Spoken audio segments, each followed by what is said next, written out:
মন্দিৰটো পৰম্পৰাগত নাগৰ শৈলীত নিৰ্মাণ কৰা হৈছে। মন্দিৰৰ দৈৰ্ঘ্য হৈছে পূব-পশ্চিমত 380 ফুট, প্ৰস্থ হৈছে 250 ফুট আৰু উচ্চতা হৈছে 161 ফুট।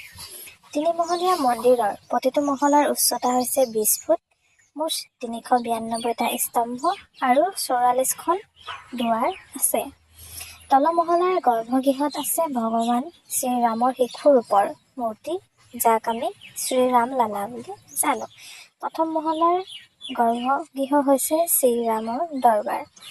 মুঠতে 5টা মণ্ডপ আছে: নৃত্য মণ্ডপ, ৰংগ মণ্ডপ, সভাগৃহ, প্ৰাৰ্থনা মণ্ডপ আৰু কীৰ্তন মণ্ডপ। স্তম্ভৰ লগতে বেৰবোৰত দেৱ-দেৱীৰ মূৰ্তি তথা দেৱগণৰ মূৰ্তি অংকিত কৰা আছে। প্ৰৱেশৰ পূবত 32টা চিৰিৰ উচ্চতা হৈছে 16